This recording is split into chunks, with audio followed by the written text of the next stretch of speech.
So to add our first tasks, let's go to our campaigns folder and then go to the Black Friday campaign list. And here in the list, there's two ways how we can add tasks. The first one is to just click into the list and then we can name our task. So let's say the first task is define campaign timeline, and then we can just hit enter and the task will be saved in our list. Then we can also assign this new task to one of our team members by clicking on this icon below assignee. And currently there's only me in the team, so I can just assign this to me. And then we can also add a due date. So when does the task have to be completed? And let's say maybe we have to do this by Friday. And then here we can also give it a priority. So maybe let's say this is a normal priority. The second way to add a new task is by using this add task button at the top right. Here we can also just name this task. So let's say this is define campaign concept. And then we can also assign this task to one of our team members. In this case, there's just me. Then we can also add a due date. Maybe this is due next week, Friday. And then we can also have a priority. So maybe the priority here is also normal. And we can also add tags if you want to. And then once everything is done, we can click on create task. And this new task will be also visible here in our list. Now I've added a few more tasks. So we have a few more things on our list. And once you have completed one of your tasks, all you have to do is click on this gray circle icon. And once you do that, the task will be closed and it will disappear from your list. If you want to see all the tasks you have already closed, what you can do is just come up here to the filters and activate the show closed. And now you can see your completed tasks here in the list again. And I actually like to have all of my closed tasks all the way at the bottom. So to change around the order here, what we can do is just click on this group icon and then just click on status, and this will reverse the order in which we can see our tasks. Now for each of your tasks, you can also add subtasks. So let's say for this task, define campaign concept, there is multiple steps we need to complete.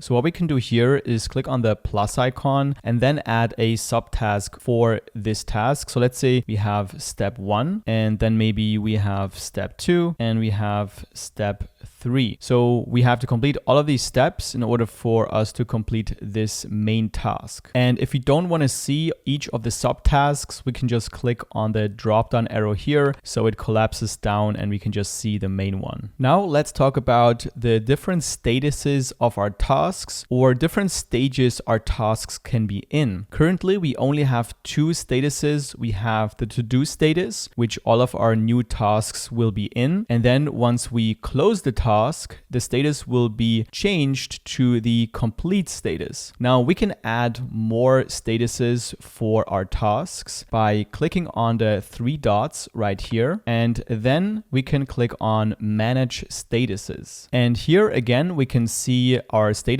to do and complete, but we can add more by clicking on custom. And then we already get one more status. So we have in progress. So now we have to do, in progress, complete. And we can add even more by either adding them manually, or we can also look at different templates, which we have already seen when we have set up our space. So for example, for the marketing template, we have open, concept, in progress, running, and so on. Now I want to keep things a bit more simple. So I'm going to go back to custom. And then just as an example, let's add one more status. Let's say in review and hit enter. Let's give it an orange color and then let's click on save. And now we can go to one of our tasks. Let's say we want to go to request budget and we want to change the status of this task by clicking on this circle. And now it doesn't automatically go to complete because we have more than two statuses. So we can now switch it from the to-do status to in progress, and then it will just change the status and it will not be in the to-do list anymore. It will be in the in progress list right here. And when we make further progress with this task, we can again click on the circle, then maybe change it to in review. And then once it's complete, we can change it to complete.